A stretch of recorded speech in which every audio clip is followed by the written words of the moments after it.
Vous militez pour une décorrélation de la rémunération des volumes. Pourquoi est-ce, selon vous, un enjeu aujourd'hui stratégique pour l'officine? Alors c'est un enjeu sur différents plans.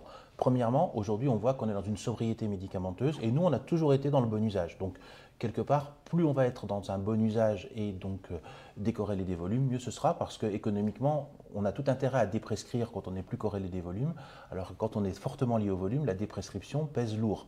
Donc il faut qu'on change ce mode de rémunération-là, aussi pour des raisons écologiques. La planète, on le doit à la planète. L'industrie médicamenteuse est une industrie qui pollue. Donc il va falloir qu'on modifie nos façons de faire pour qu'on colle aussi bien d'un point de vue économique que d'un point de vue écologique à une réalité. Alors, si aucune inflexion n'est opérée aujourd'hui sur la trajectoire actuelle de l'économie, concernant l'économie officinale et concernant la rémunération, redoutez-vous une accélération des fermetures d'officines? Ça, c'est plus qu'évident et c'est pas moi qui le redoute le plus. Enfin, je le redoute beaucoup, mais c'est objectivé par les bilans comptables qui sortent et en particulier pour les plus petites officines. Et moi, ma mission que j'ai, je n'ai qu'une mission en dehors de mon entreprise et ma famille, c'est celle de défendre tous les pharmaciens. Toutes les pharmacies, les grosses, les petites, en ville comme en milieu rural. Donc il faut donner un socle pour que toutes ces pharmacies-là puissent vivre de leur travail et pas vivre de perfusion ou de subvention, et uniquement de revaloriser le fondement de leur travail pour qu'elles gagnent leur vie.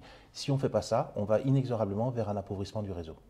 Alors, vers un appauvrissement sur les zones rurales, les zones urbaines, les zones périurbaines, est-ce que vous avez des données objectivées là-dessus? Non, je reviens cette semaine d'un voyage dans l'Allier où j'ai un pharmacien qui a une très très grosse pharmacie qui me dit moi j'en suis à mon deuxième prêt de trésorerie parce que je m'en sors pas. Une grosse pharmacie en milieu urbain, des pharmacies en milieu rural, c'est ça. Et aujourd'hui, ce qui est fait, c'est qu'on a lâché un tapis de bombe au-dessus des officines et mourra celle qui mourra.